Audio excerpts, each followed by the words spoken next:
ओम शांति। आज 16 सितंबर 2024 के साकार मधुर महावाक्य हैं। आज की मधुर मुरली में बाबा ने सत्संग की विशेषता बताई। ये सच्चा सत्संग है। आप इस सत्संग में आकर स्वर्ग की परी बनना सीख जाते हैं, परिजादे बनना सीख जाते हैं। साथ साथ आपको ही इस सत्संग में जीते जी मरना सिखाया जाता है। और किसी सत्संग में जीते जी मरने की बात नहीं होती। यहाँ ही बाबा कहते हैं कि पुरानी दुनिया से, पुरानी बातों से अपने मन बुद्धि को हटा लेना है, जीते जी मरना है। यहाँ ये फिक्र रखना है आपको कि मुझे स्वयं को भी संपन्न बनाना है। विनाश से पहले मुझे संपन्न बनना है, कर्मातीत बनना है। सेवा करने की धुन होनी चाहिए। जिन माफिक कभी कहाँ सेवा करते रहे, ऐसा उमंग उन्हें आएगा जो ज्ञान योग में मजबूत हैं। पक्के पक्के महावीर बनना है। माया के तूफानों में जरा भी डरना नहीं। यहाँ बाबा कहते सभी एक बात कहते हैं, यहाँ भाई बहन बनाते हैं। जब निराकार शिव बाबा ब्रह्मा तन में आते हैं तो हम सबको सिखाते कि आप आत्मा रूप में भाई भाई हो। तुम्हें ये स्मृति रखनी है। इस स्मृति से ही आप में परिवर्तन आता है।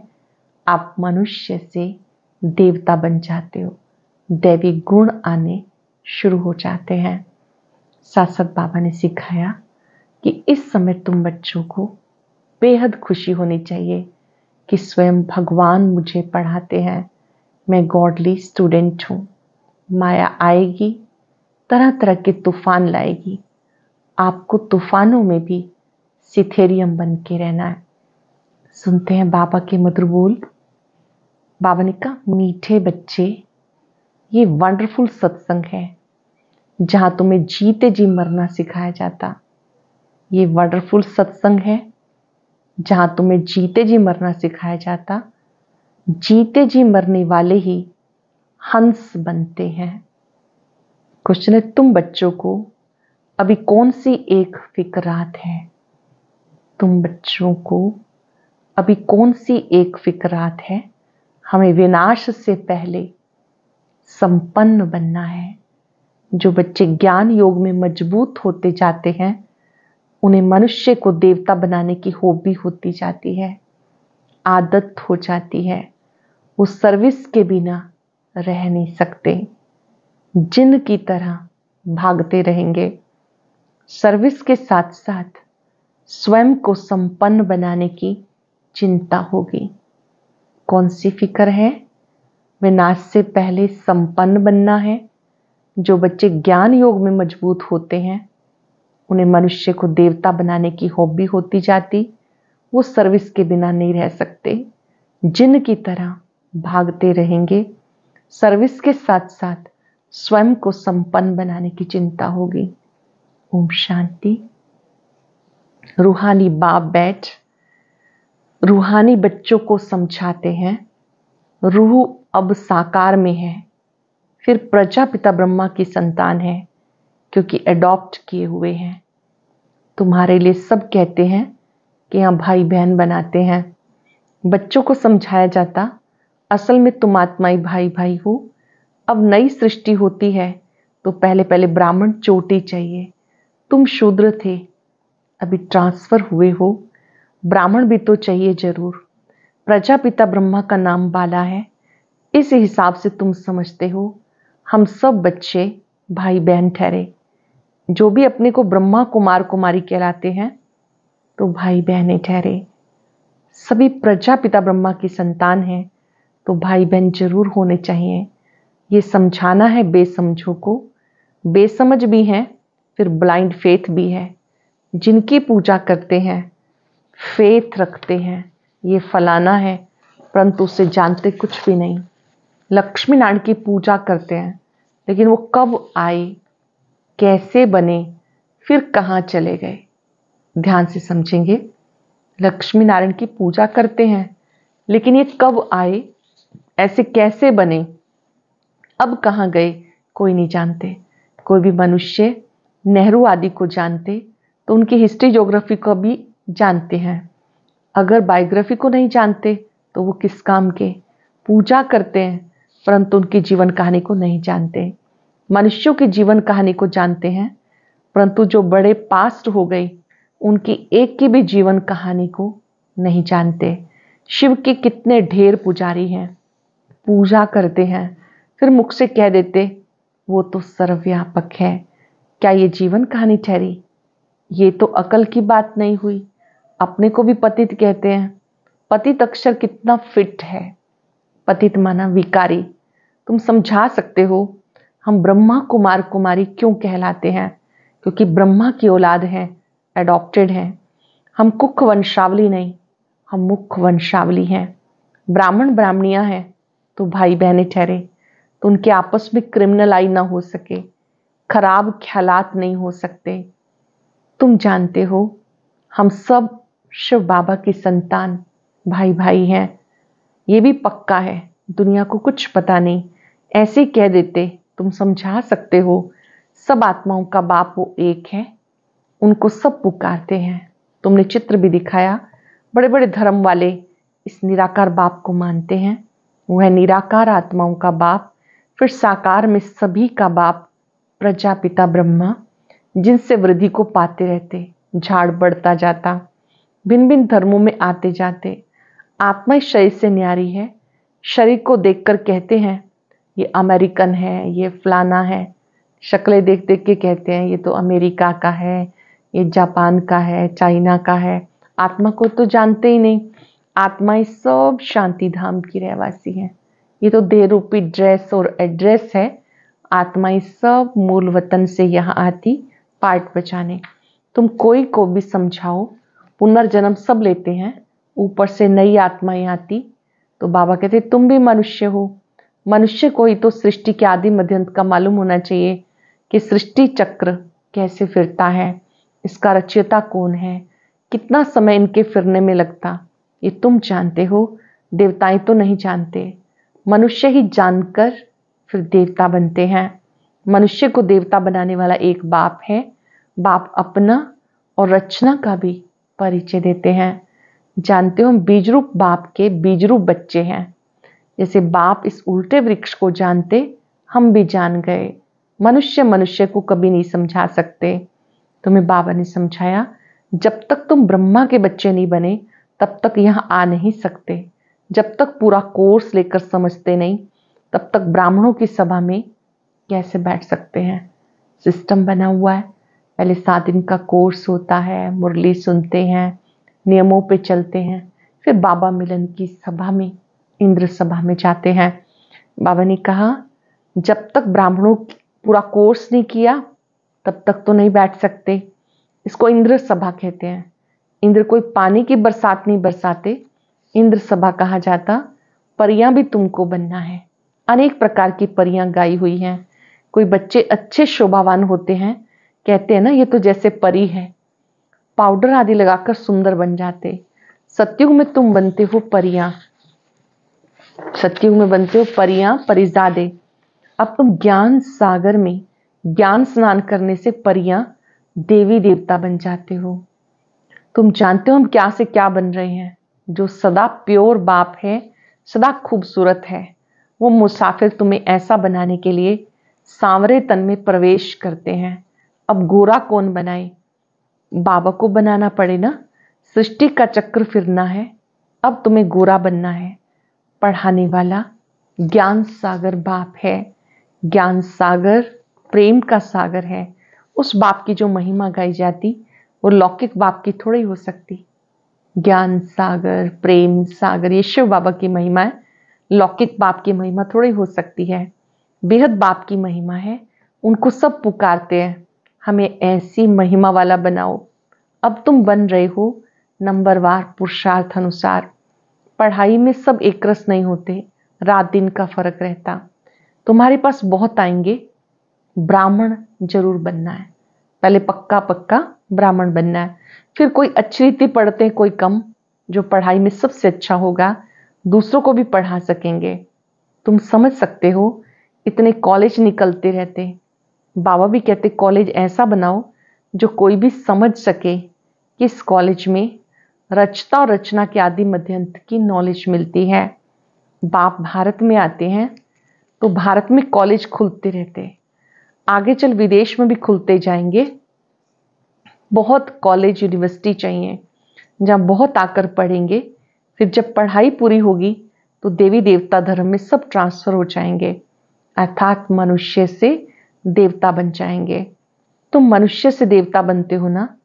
गायन भी है, मानुष से देवता किए करत न लागी वार। यहाँ ये मनुष्यों की दुनिया और वो देवताओं की दुनिया। देवताओं और मनुष्यों में रात दिन का फर्क है।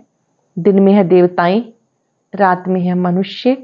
सब भक्ति भक्त हैं, पुजारी हैं। अब तुम पुजारी से पूज्य बनते हो।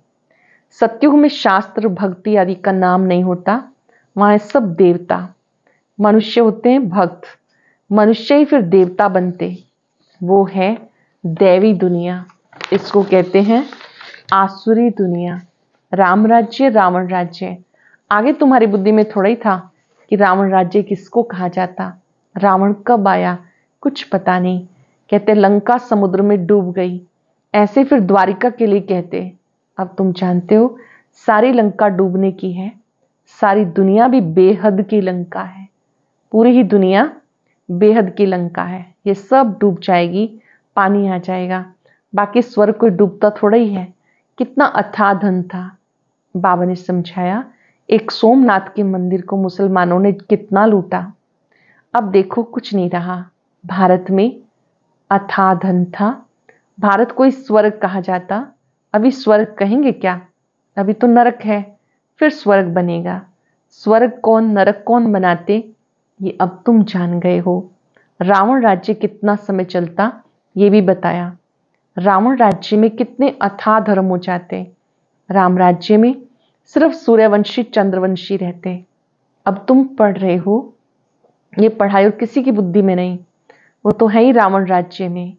राम राज्य होता है सतयुग में। बाबा कहते हम तुम्हें लायक बनाते, फिर तुम नालायक बन जाते हो। नालायक क्यों कहते, क्योंकि पतित बन जाते हो। देवताओं के लायकी की महिमा और अपनी नालायकी की महिमा गाते। बाबा समझाते तुम जब पूज्य थे तो नई दुनिया थी, बहुत थोड़े मनुष्य थे, सारे विश्व के तुम मालिक थे। अब तुम्हें बहुत खुशी होनी चाहिए। भाई बहन तो बनते हो ना। वो कहते हैं घर फिटाते हैं, वही फिर आकर जब शिक्षा लेते हैं तो समझते हैं कि नॉलेज बहुत अच्छी है। नॉलेज समझ आने से, अंडरस्टैंडिंग बढ़ने से परिवार के अंदर सुख समृद्धि आती है, सब एकमत हो जाते हैं, अर्थ समझते हैं ना। यहाँ पर पवित्रता के लिए ये बात कही जाती है। आत्मा रूप में भाई भाई हैं। बाबा मगध देश में, जो कि बहुत गिरा हुआ देश है, बहुत पतित, खान पान भी गंदा, वहां आते हैं। बाबा कहते हैं मैं बहुत जन्मों के अंत वाले शरीर में प्रवेश करता हूं। यही 84 जन्म लेते हैं। Last so first, first so last. मिसाल तो एक का बताएंगे, तुम्हारी डायनेस्टी बनने वाली है। जितना अच्छी समझते जाएंगे फिर तुम्हारे पास बहुत आएंगे। अब बहुत छोटा झाड़ है, तूफान भी बहुत लगते। सत्युग में तूफानों की कोई बात नहीं होती है। ऊपर से नई नई आत्माएं आती, यहाँ तूफान लगते गिर पड़ते। वहां माया का तूफान होता नहीं, यहाँ बैठे बैठे मर जाते। फिर तुम्हारी माया के साथ युद्ध है, वो हैरान करती है। सत्युग में ये नहीं होगा। दूसरे कोई धर्म में ऐसी कोई बात होती नहीं। रावण राज्य राम राज्य को और कोई समझते ही नहीं। बोले सतयुग में जाते हैं, सत्संग में जाते हैं, बाकी सत्संगों में जाते, वहां मरने जीने की बात नहीं होती। यहाँ तो बच्चे अडॉप्ट होते, कहते हम शिव बाबा के बच्चे हैं, उनसे वर्षा लेते हैं। लेते लेते फिर गिर पड़ते तो वर्षा भी खलास हो जाता। हंस से बदलकर बगुला बन जाते। फिर भी रहम दिल है ना, बाबा तो रहम दिल है, तो समझाते रहते हैं। कोई फिर चढ़ जाते हैं और कोई थमे रहते हैं, स्थिर रहते हैं। उन्हें कहेंगे महावीर, हनुमान। तुम जानते हो तुम हो महावीर महावीरनिया। नंबरवार तो है ही, सबसे पहलवान को महावीर कहते हैं, आदिदेव को महावीर कहते, जिससे ये महावीर पैदा होते जो विश्व पर राज्य करते। नंबरवार पुरुषार्थ अनुसार रावण पर विजय पाते हो। नंबरवार पुरुषार्थ अनुसार ही तुम बच्चे रावण पर जीत पाते हो। रावण है 5 विकार, ये समझ की बात है। अब तुम्हारी बुद्धि का ताला खुला, ताला पहले बंद था, अब बाबा आकर बुद्धि का ताला खोलते हैं। जिनका ताला खुलता है वो जाकर सर्विस करते हैं। बाबा कहते जाकर सर्विस करो, गटर में जो पड़े हैं उनको निकालो। ऐसे नहीं कि तुम भी गटर में गिर जाओ, तुम बाहर निकल औरों को भी निकालो। विषयवतरणी नदी में अपरम अपार दुख है, अभी अपरम अपार सुखों में चलना है। जो अपरम अपार सुख देते हैं उनकी महिमा गाई जाती है। रावण जो दुख देते उनकी महिमा होगी क्या? रावण को कहते असुर। बाबा कहते तुम रावण राज्य में हो, अब अपार सुख में चलने के लिए तुम यहाँ आए हो। तुम्हें कितने अपार सुख मिलते, खुशी कितनी रहनी चाहिए। बाबा कब बनते अपार खुशी मिलती, कितनी खुशी रहनी चाहिए और खबरदार भी रहना चाहिए। पोजीशन तो नंबरवार होती है ना, हर एक एक्टर का पोजीशन अलग है, सब में तो ईश्वर हो ना सके। बाबा हर बात समझाते, तुम बाप को और रचना के आदि मध्यंत को जानते हो। नंबरवार पुरुषार्थ अनुसार नंबरवार पढ़ाई पर मार्क्स होते। यह बेहद की पढ़ाई, इसमें बच्चों को बहुत बहुत अटेंशन देना है। पढ़ाई एक रोज भी मिस ना हो। हम स्टूडेंट हैं, गॉड फादर पढ़ाते हैं, वह नशा बच्चों को चढ़ा रहना चाहिए। भगवान वाच सिर्फ उनके नाम बदलकर श्री कृष्ण का नाम डाल दिया, भूल से श्री कृष्ण भगवान वाच समझ लिया, क्योंकि श्री कृष्ण हुआ नेक्स्ट टू गॉड। स्वर्ग जो बाप स्थापन करते उसमें नंबर 1 ये है ना, ये ज्ञान अब तुम्हें मिला। नंबरवार पुरुषार्थ अनुसार अपना भी कल्याण करते हो, दूसरों का भी। उनको सर्विस बिगर कभी सुख नहीं आएगा। ऐसे बच्चे, उन्हें कभी भी सेवा के बिना सुख नहीं मिलता। सेवा करते हैं तो सुख की अनुभूति होती है। तुम बच्चे योग और ज्ञान में मजबूत हो जाएंगे तो काम ऐसे करेंगे जैसे जिन। जब आप मजबूत हो जाएंगे तो काम ऐसे करेंगे जैसे जिन। मनुष्य को देवता बनाने की हॉबी लग जाएगी। मौत के पहले ही पास होना है, सर्विस बहुत करनी है। पीछे तो लड़ाई लगेगी, नेचुरल कैलेमिटीज भी आएंगी, प्राकृतिक आपदाएं भी आएंगी। अच्छा, मीठे मीठे सिक्के लगे बच्चों प्रति माता पिता बाप दादा का याद प्यार गुड मॉर्निंग। रूहानी बाप की रूहानी बच्चों को नमस्ते।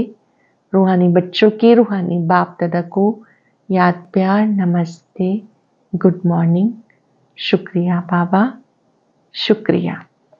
धारणा के लिए सार, लास्ट सो फर्स्ट जाने के लिए महावीर बन पुरुषार्थ करना है। माया के तूफानों में हिलना नहीं। बाप समान रहम दिल बन मनुष्यों की बुद्धि का ताला खोलने की सेवा करनी है। बाप समान रहम दिल बन मनुष्यों की बुद्धि का ताला खोलने की सेवा करनी है। ज्ञान सागर में रोज ज्ञान स्नान कर परिजादा बनना है। एक दिन भी पढ़ाई मिस नहीं करनी। भगवान के हम स्टूडेंट हैं, इस नशे में रहना है। हम भगवान के विद्यार्थी हैं, इस नशे में रहना है।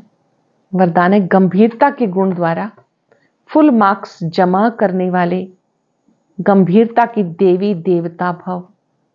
गंभीरता के गुण द्वारा फुल मार्क्स जमा करने वाले गंभीरता की देवी देवता भव।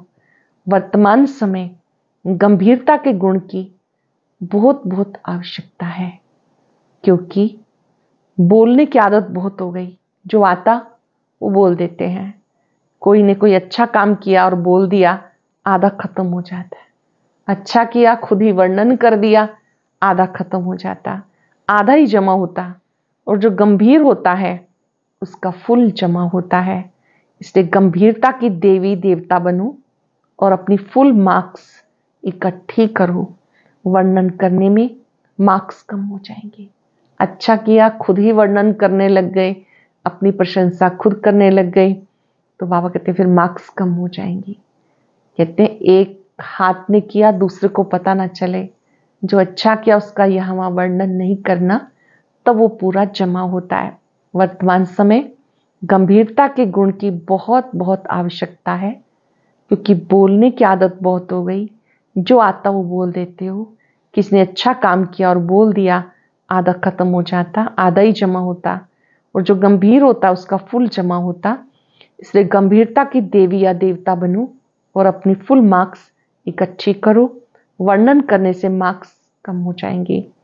स्लोगन है, बिंदु रूप स्थिति में स्थित रहो तो समस्याओं को सेकंड में बिंदु लगा सकेंगे। बिंदु रूप में स्थित रहो तो समस्याओं को सेकंड में बिंदु लगा सकेंगे। आज हम सब याद रखेंगे, मैं गंभीरता की देवी हूं। गंभीरता की देवी या देवता अर्थात मार्क्स जमा करने वाले। जो भी अच्छा हुआ सब बाबा को अर्पण। स्वयं वर्णन नहीं करेंगे। अनेक देवी देवताओं के नाम सुने। कोई संतुष्टता की देवी, संतोषी देवी कहलाई, कोई लक्ष्मी देवी कहलाई। बाबा याद कर रहे हैं गंभीरता की देवी या देवता, जो स्वयं के किए का, अच्छे कर्मों का कभी बखान नहीं करते, बयान नहीं करते। उन्हें मालूम है करावन हार करा रहा है, मैं निमित्त हूं। मन ही मन बाबा से वायदा करें, आपकी याद से हम गंभीरता की देवी देवता बनकर रहेंगे।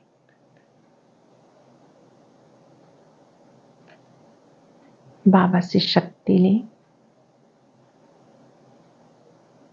संकल्पों में भी इन शक्तियों से चार्ज हो जाएं।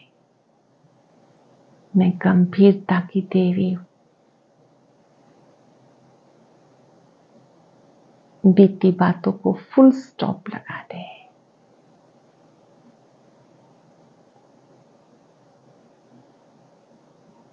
इतना श्रेष्ठ ये सत्संग है।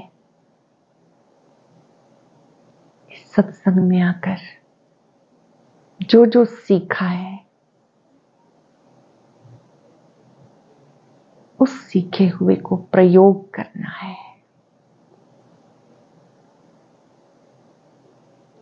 शुक्रिया बाबा, शुक्रिया। ओम शांति। कई बार ब्राह्मण बच्चे पूछते हैं कि संगम युग कब तक चलेगा, स्वर्ग कब आएगा, विनाश की डेट भी पूछते रहते हैं। तो इसके जवाब में बाबा ने क्या कहा, आइए सुनते हैं आज के अव्यक्त ज्ञान मोती में।